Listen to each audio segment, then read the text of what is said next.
मित्रांनो, कल्पना करा, आपण अत्यंत मोठमोठाले होर्डिंग्स लागत आहेत. सोशल मीडियामध्ये म्हणजेच फेसबुक, व्हॉट्सअपवर आपल्यासाठी एक अभिनंदनाचे मोठमोठाले मेसेज येत आहेत. आपण कशी मेहनत घेतली हे लोकांना सांगितलं जात आहे.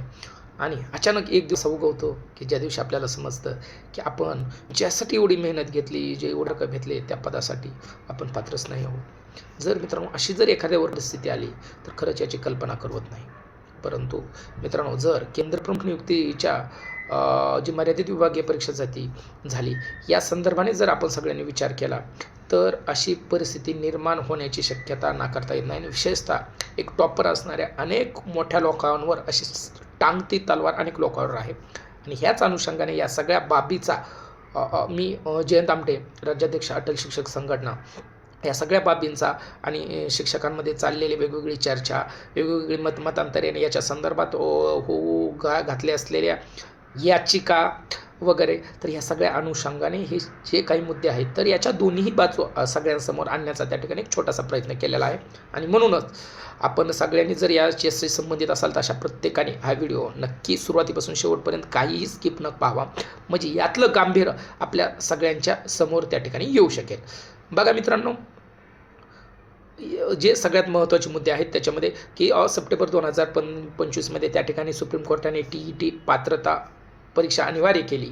आणि नंतर शासनाने देखील सांगितलं की सुप्रीम कोर्टाच्या निर्णयानुसार त्या ठिकाणी तुम्हाला पदोन्नतीसाठी TET आवश्यक असल्याने केंद्रप्रमुख भरतीसाठी सुद्धा TET आवश्यक आहे. ओके, खरं तर ही परीक्षा झाली 2023मध्ये, पहिली जाहिरात निघाली.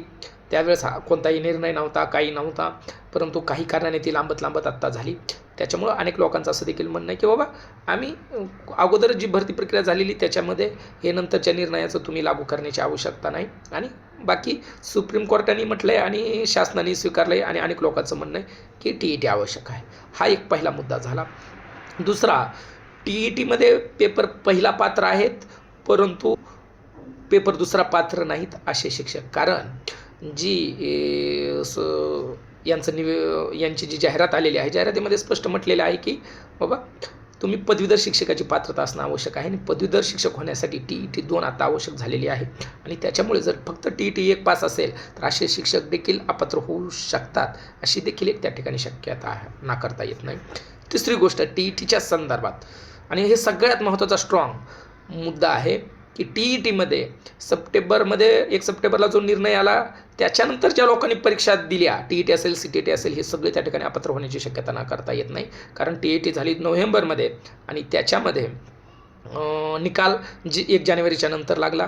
आणि जे 4 नोव्हेंबरला परीक्षा परिषदेच्या आयुक्तांनी परिपत्रक जाहीर केलं होतं, जे सूचना निवेदन जाहीर केलं होतं, तर या निवेदनाच्या अनुषंगाने, प्रसिद्धी निवेदनाच्या अनुषंगाने 1 जानेवारी 2026 ही पात्रता त्या ठिकाणी निश्चित केलेली होती. आणि त्यामुळं 1 जानेवारीनंतर पास झालेले शिक्षक या अटी अंतर्गत त्या ठिकाणी अपात्र ठरू शकतात. आणि सगळ्यात महत्त्वाचा मुद्दा, ही सगळी अट 1 जानेवारी 2025 सुरुवातीचं जे सप्टेंबर-ऑक्टोबरमध्ये जे प्रसिद्धी निवेदन निघालेलं होतं आयुक्ताचंच, परीक्षा परिषदेच्या, यांनी सांगितलं होतं की 1 जानेवारी 2025 अंतिम डेट आहे. परंतु काही लोकांनी प्रयत्न केले आणि 4 नोव्हेंबरला पत्र निघालं की तुम्हाला 1 जानेवारी 2026पर्यंत फॉर्म भरण्याची मुदत वाढवून दिली जाईल आणि 1 जानेवारी रोजीची पात्रता तुमची गृहीत धरली जाईल.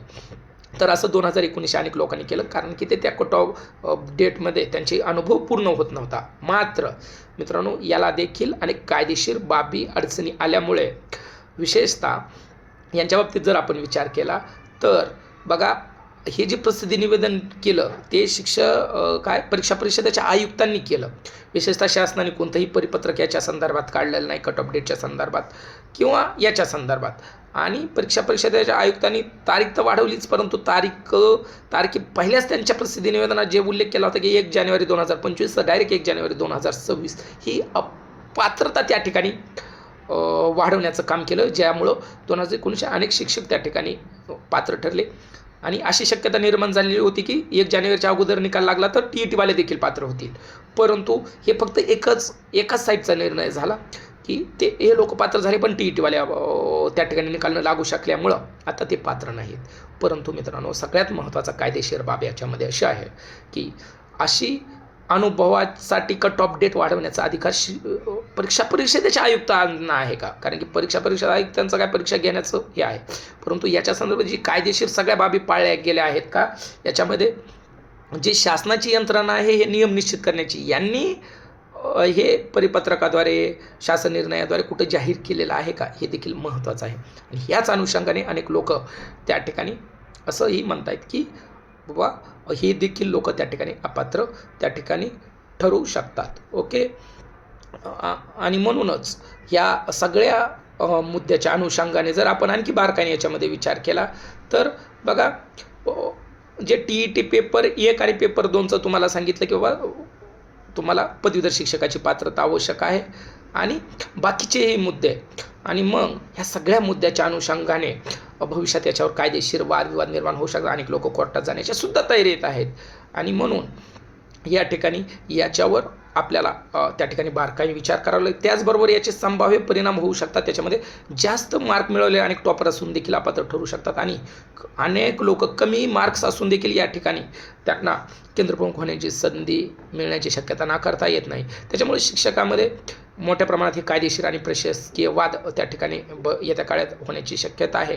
आणि म्हणूनच याच विषयावर आम्हाला तुमच्या सगळ्यांची मदत हवी आहे. आणि म्हणूनच या बाबतीत जे काही तुमची मतांतरे असतील ते कमेंटद्वारे नक्की हे करा. त्याच्यामध्ये शासन निर्णय असतील, वेगवेगळे परिपत्रक असतील, शासनाचे पत्रव्यवहार असतील, न्यायालय निर्णय असतील, याच्यामध्ये तुमच्याकडे जो काही डाटा असेल तो नक्की कमेंटमध्ये शेअर करा, जेणेकरून एक संघटना म्हणून योग्य अयोग्य भूमिका काय हे आम्हाला ठरवता येईल आणि पात्र शिक्षकांना न्याय मिळवून देण्यासाठी प्रयत्न करता येईल. तुम्हाला अटल शिक्षक संघटनेचं माहीतच आहे की जे योग्य निर्णय असतात काय योग्यतेची बाजू घेऊन त्याच्यावर न्याय देण्याचा आम्ही त्या ठिकाणी प्रयत्न करतो. आणि म्हणूनच आपण सगळ्यांनी जास्तीत जास्त कमेंट करा, कोणता मुद्दा योग्य, कोणता अयोग्य, काय झालं पाहिजे आणि संघटनेने याच्यामध्ये कोणती भूमिका घेणं जास्त योग्य राहील, यासाठी आपली मतांतरे आमच्यासाठी आवश्यक आहेत. नक्कीच आपल्या प्रत्येकाच्या कमेंटचा सन्मान राखला जाईल, त्याच्यावर विचार केला जाईल, योग्य ती भूमिका घेऊन पुढे योग्य लोकांना त्या ठिकाणी न्याय मिळवून देण्यासाठी आम्ही 100% त्या ठिकाणी प्रयत्न करू.